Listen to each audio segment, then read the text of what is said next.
Hey, really nice Friday as we go into the weekend with more clouds. Welcome to the Long Island weather update. Just a short one tonight. Tomorrow night, no weather update. I'll skip it tomorrow night. But for today, we had plenty of sunshine. A few, cumulus clouds kind of built as we got toward the noon hours. But it was actually pretty comfortable out and a little bit cooler than we thought, than actually what we were expecting. You could see a little bit of smoke, but really wasn't too bad. That's what the sky looked like. Pretty decent, just a very maybe slight bit of haze, but not really too much. And you could see again the cumulus. These were at Deer Park in Babylon here. You could see a little bit, but really not very much. It was a pretty blue sky out there. It was pretty nice out, and glad I got to see some pines out there today. So let's talk about what we got going on. And tonight, you could sort of see the sun kind of maybe a little bit of that haze in the air, but not too bad. It really wasn't too bad today. It's the best it's going to be for a while. Of course, I got 75 in the alley. Let's see what the temperatures are across the area. And of course, most places are enjoying low 70s. Of course, the alley, of course, is hotter, but generally low 70s. Dew points up to 63 because we had a southwest wind. And you could definitely, most of the day there was not a sea breeze until we got toward the afternoon. We had temperatures in the low 80s, and then the sea breeze came in and lowered those temperatures pretty quickly. But very, very nice day across the area today. Comfortable dew points. Dew points generally in the 50s. So let's take a look and see what our highs were today across Long Island. Low 80s. Across Long Island. Of course, somehow Jersey always winds up being warmer. Mid 80s there, and even some upper 80s. Go a little further inland. Lows, mid 60s for Long Island. Again, mid 60s got down to this morning. Of course, not where I'm at. Even 59 in the Pine Barrens west of Toms River. But, of course, not in the alley. See, it's actually hotter where I live than Toms River in this kind of setup. Anyway, it is. So, yeah, very comfortable day out there. Let's look at our statistics for the day. At Islip, high of 83, a low of 66. Right around normal. A high of 83, right at normal. The low of 66 puts us 2 degrees below normal. So 1 degree below normal today. Not too bad. Central Park, high of 83, low of 67, 3 degrees below normal there. So a very, very nice, comfortable day with low humidity. And definitely enjoyed it. But unfortunately, things are changing. So let's talk about what we have to come, obviously. First, before we do that, showing you again the satellite. You can see some of the smoke is mostly to the north. You can see a little more smoke up the north maybe. There's probably mostly at higher levels in the atmosphere. We'll do the CONUS satellite as well, just to show you. There's a lot of smoke out west, though. Take a look at all that smoke out west. You can see there's a lot of it out west. Looks like it's moving into the Dakotas. You can see a lot of it over. Let's go to the Pacific here.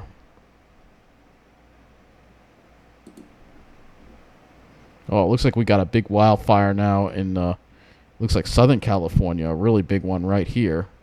And then we have some more in Oregon, more in Washington. And then as we go into Canada, I'll just use this one here. Yeah, look at all that smoke there. So, yeah, you can see. Play that again. Yeah, you can clearly see the swirl of all that wildfire smoke. Look at this. This is some dense wildfire smoke here. So, if you're in Alberta, Saskatchewan, even Manitoba, you're dealing with those orange skies probably, and a pretty thick smell of smoke. And that's going to make it into the Dakotas. And we'll have to go look at the smoke models as well. But I am kind of curious about some of the observations in these areas. See if they put any air quality alerts in effect in these areas. And it looks like they have a few of them. There are already some up in Nebraska already. And so we do have some air quality alerts there. Jackson Hole's reporting light rain. At least they're getting some rain. West Yellowstone has clear visibility. But again, as you go into... It's when you go up into places in Canada, you're going to be dealing with Regina. Not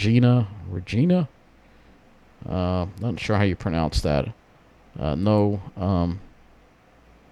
No visibility there. Swift current. Let's see, 9 mile visibility there. Let's look at Saskatoon here. 12-mile visibility. I'm surprised it's that high. I guess we got to go a little further to the north. 8.8-mile visibility and overcast. Right, probably have to go a little further to the north to get into some of these smoky readings here. 7-mile visibility at Slave Lake. As you go closer to the fires, it's probably worse. I don't want to spend too much time on this. Yeah, haze being reported at this airport here, 4-mile visibility. So, you know they're going to start dealing with the smoke for sure. And it's going to make its way down.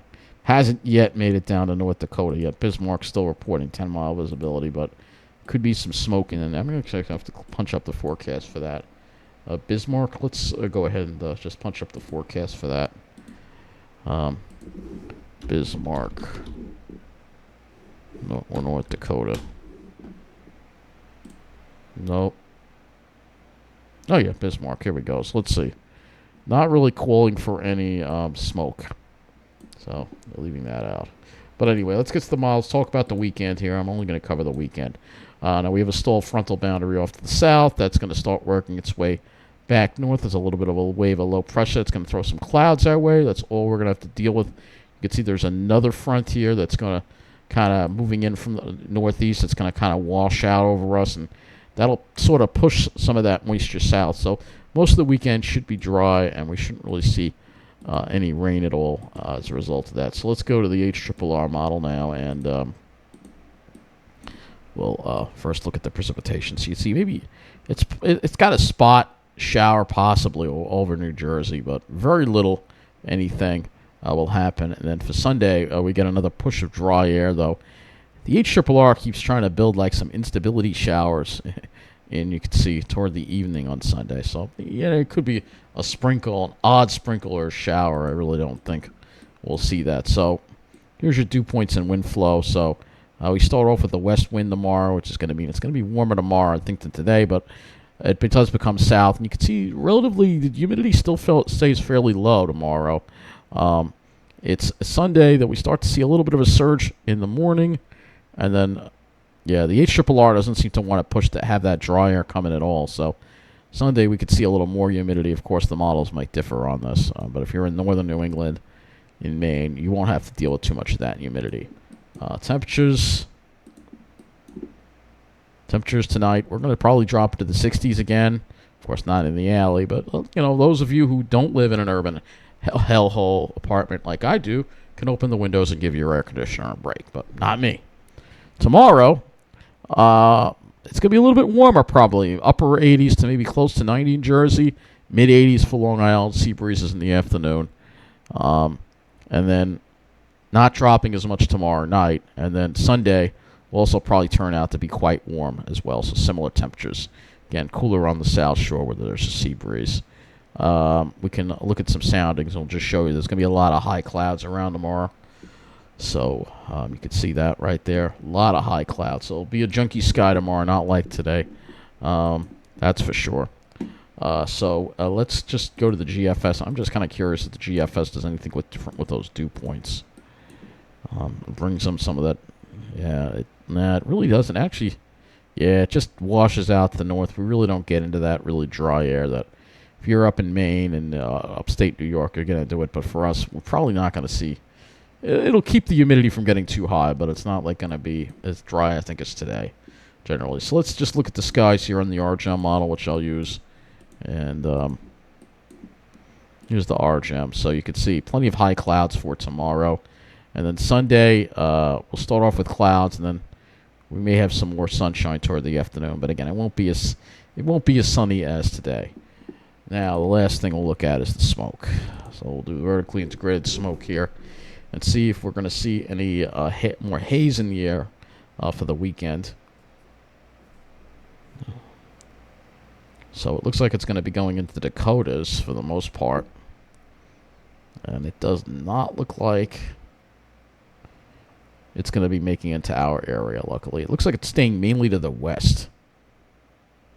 So if it's staying mainly to the west, it looks like it's staying mainly it's going more into the Midwest So we may not get into that. But the Midwest will, especially if you're in the Dakotas, into Kansas. You're going to be dealing with it. And let's see if you're going to be dealing with any near-surface smoke, too. And I'll wrap it up.